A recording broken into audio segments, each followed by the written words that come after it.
Hello friends, myself doctor Rajnish Kumar Patel, consultant cardiologist. दोस्तों, cholesterol हमारे शरीर में बहुत ही महत्वपूर्ण भूमिका निभाता है। ये हमारे शरीर की कोशिकाओं की सेल मेम्ब्रेन के निर्माण में सहायता करता है। कुछ हार्मोन्स जैसे कि कार्टिसोल और सेक्स हार्मोन के निर्माण में सहायता करता है। विटामिन डी के निर्माण में सहायक होता है। इम्यून सिस्टम, नर्वस सिस्टम और ब्रेन की प्रॉपर फंक्शनिंग में सहायता करता है। परंतु यदि कोलेस्ट्रॉल का स्तर ज़्यादा हो शरीर में तो इनको कम करने के लिए कुछ स्टैटिन्स नाम की दवाएं दी जाती हैं, परंतु इनके कुछ साइड इफेक्ट होते हैं। अतः इन दवाओं को कुछ विशेष परिस्थितियों में ही इस्तेमाल करना चाहिए, वो भी तब जब आपने कोलेस्ट्रॉल कम करने के सारे नेचुरल तरीके अपना लिए हों। आज के वीडियो में हम जानेंगे कि कोलेस्ट्रॉल कम करने वाली दवाइयाँ यानी कि स्टैटिन्स के साइड इफेक्ट क्या क्या होते हैं और इनको किस मिनिमम डोज में और किन विशेष परिस्थितियों में इस्तेमाल करना चाहिए जिससे कि इनके साइड इफेक्ट कम से कम हों। और अंत में संक्षेप में जानेंगे कि कोलेस्ट्रॉल कम करने के नेचुरल तरीके क्या होते हैं। दोस्तों, स्टैटिन्स के साइड इफेक्ट को समझने के लिए हमें इसके मैकेनिज्म ऑफ एक्शन को समझना होगा। हमारे शरीर में एक एंजाइम होता है HMG कोएंजाइम ए रिडक्टेज। ये हमारे शरीर में कोलेस्ट्रॉल प्रोडक्शन में बहुत ही महत्वपूर्ण भूमिका निभाता है और साथ साथ में एक एंजाइम कोएंजाइम Q का निर्माण भी करता है जो शरीर की माइटोकॉन्ड्रिया में एनर्जी के प्रोडक्शन का काम करता है। स्टैटिन्स HMG कोएंजाइम रिडक्टेज को इनहिबिट कर देती हैं, जिसकी वजह से कोलेस्ट्रॉल का प्रोडक्शन तो कम होता ही होता है, परंतु इसके साथ साथ में कोएंजाइम Q का प्रोडक्शन भी कम हो जाता है और जिसकी वजह से हमारे शरीर में एनर्जी के जनरेशन में, एनर्जी के प्रोडक्शन में बाधा पहुंचती है और इसी की वजह से ये सारे साइड इफेक्ट आते हैं। दोस्तों, आइए हम बात करते हैं स्टैटिन्स से होने वाले प्रमुख साइड इफेक्ट्स के बारे में। इसमें सबसे पहला प्रमुख और गंभीर साइड इफेक्ट है डायबिटीज़ होने का खतरा।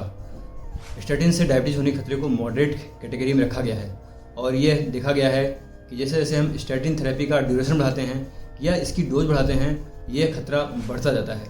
2019 में एक प्रसिद्ध मेडिकल जर्नल लैंसेट में छपी एक स्टडी में यह देखा गया है कि यदि हम स्टैटिन्स का प्रयोग 1 साल से कम समय के लिए करते हैं तो डायबिटीज़ होने का खतरा लगभग ना के बराबर है। यदि हम इसका प्रयोग 1 से 4 साल तक करते हैं तो डायबिटीज़ होने का खतरा लगभग 6 से 9% के आसपास होता है और यदि हम इसका प्रयोग 4 साल से ज़्यादा करते हैं तो डायबिटीज़ होने का खतरा लगभग 12 से 25% के आसपास होता है। 2020 में एक अन्य प्रसिद्ध medical journal clinical endocrinology and metabolism में छपी एक स्टडी में यह देखा गया है कि यदि स्टैटिन्स को लो डोज यानी कि 5 से 10 मिलीग्राम की डोज में इस्तेमाल किया जाता है तो डायबिटीज़ होने का खतरा लगभग 5 से 10% के आसपास होता है और यदि स्टैटिन्स को हाई डोज यानी कि 40 मिलीग्राम या उससे ज़्यादा की डोज में इस्तेमाल किया जाए तो डायबिटीज़ होने का खतरा लगभग 10 से 20% के आसपास होता है। स्टैटिन्स से डायबिटीज़ होने का खतरा उन लोगों को सबसे ज़्यादा होता है जिनकी उम्र 65 साल से ज़्यादा है, जिन्हें ओवरवेट या ओबेसिटी की कैटेगरी में रखा गया है, जिन लोगों के यहाँ डायबिटीज़ की फैमिली हिस्ट्री है या जिन लोगों को इंसुलिन रेसिस्टेंस यानी कि प्री डायबिटीज़ है या उन सारे लोगों को जिनमें कि स्टैटिन्स को हाई डोज में लंबे समय तक के लिए इस्तेमाल किया गया। स्टैटिन थेरेपी का अगला साइड इफेक्ट है शरीर की मांसपेशियों में दर्द और कमजोरी का एहसास करना। यह साइड इफेक्ट लगभग 5 से 15% केसेस में देखा गया है और ये साइड इफेक्ट भी स्टैटिन थेरेपी की डोज और ड्यूरेशन के साथ साथ बढ़ता जाता है। कुछ रेयर केसेस में रैप्डोमायोलिसिस नामक साइड इफेक्ट भी मिल सकता है, जिसे कि मसल प्रोटीन का ब्रेकडाउन कहा जाता है। अगला साइड इफेक्ट है हेपेटाइटिस यानी कि लीवर में सूजन आना। इसमें आपके लीवर का फंक्शन कमज़ोर हो जाता है। इस स्थिति को लीवर के एंजाइम जिन्हें कि SGOT SGPT कहा जाता है के बढ़ने से पहचाना जा सकता है। इस स्थिति में आपके पेट के ऊपरी दाहिने हिस्से में दर्द या सूजन का एहसास हो सकता है। अगला साइड इफेक्ट है पाचन तंत्र की समस्याएं। दोस्तों, स्टैटिन थेरेपी के बाद कुछ लोगों को गैस, कब्ज या अपच जैसी समस्याओं का सामना करना पड़ सकता है। अगला साइड इफेक्ट है दिमाग की कार्यक्षमता में कमी आना। दोस्तों, जैसे कि हमने शुरुआत में बताया है कि स्टैटिन्स कोलेस्ट्रॉल के स्तर को कम करने के साथ साथ हमारे शरीर की कोशिकाओं में एनर्जी के प्रोडक्शन में काम आने वाले एक प्रमुख एंजाइम कोएंजाइम Q के स्तर को भी कम कर देती हैं, जिसकी वजह से हमारे दिमाग में एनर्जी का लेवल कम होने की वजह से एकाग्रता और याददाश्त में कमी आ सकती है, नींद न आने की समस्या और डिप्रेशन जैसी समस्याओं की शिकायत लोग करते हैं। दोस्तों, अगला साइड इफेक्ट है हाथ पैरों के तंत्रिका तंत्र में कमजोरी या खराबी आना, जिसे कि पेरिफेरल न्यूरोपैथी कहा जाता है। इसमें आपके हाथ पैरों में चींटियाँ सी काटना, झंझनाहट होना या फिर सुन्नपन की शिकायतें मिल सकती हैं। दोस्तों, अगला साइड इफेक्ट है रोज़मर्रा के कार्य करते समय अत्यधिक थकान और कमजोरी का एहसास करना। जैसा कि वीडियो के शुरुआत में बताया गया है कि स्टैटिन सारे शरीर की कोशिकाओं में एनर्जी के प्रोडक्शन में बाधा पहुंचाती हैं, जिसकी वजह से हमारे दिमाग की फंक्शनिंग में और हमारे मांसपेशियों की फंक्शनिंग में कमजोरी आ जाती है, उनकी कार्यक्षमता में कमी आ जाती है। इसकी वजह से हम कोई भी कार्य करने में बहुत जल्दी थक जाते हैं और कमजोरी का एहसास करते हैं। दोस्तों, स्टैटिन्स का प्रयोग जब लंबे समय तक के लिए किया जाता है तो ये कुछ केसेस में देखा गया है कि ये प्रीमेच्योर कैटरेक्ट यानी कि मोतिया बिंदु की शिकायत भी पैदा कर सकते हैं। लंबे समय तक स्टैटिन्स का यूज़ करने पर शरीर में कुछ विटामिन्स की कमी भी हो सकती है, जैसे कि statins vitamin D3, vitamin B12 और विटामिन K2 के अब्जॉर्प्शन में बाधा पहुंचाकर इनके स्तर को कम करते हैं, और ये विटामिन E और कोएंजाइम Q के स्तर को भी कम करते हैं। तो यहाँ पे यह बात कंट्राडिक्टरी लगती है कि यहाँ पर स्टैटिन्स LDL कोलेस्ट्रॉल को कम करने के लिए, हृदय रोगों से बचाव के लिए यूज किए जाते हैं, तो दूसरी तरफ ये विटामिन B12 और विटामिन D3 और विटामिन K2 के स्तर को कम करके हृदय रोगों का खतरा भी बढ़ा देते हैं। दोस्तों, इन सारे साइड इफ़ेक्ट्स को देखते हुए स्टैटिन्स का प्रयोग कुछ विशेष परिस्थितियों में ही करना चाहिए, और वो भी मिनिमम पॉसिबल डोज, जिसमें कि आपके LDL लेवल्स के टारगेट अचीव हो जाएं, उसी डोज में करना चाहिए।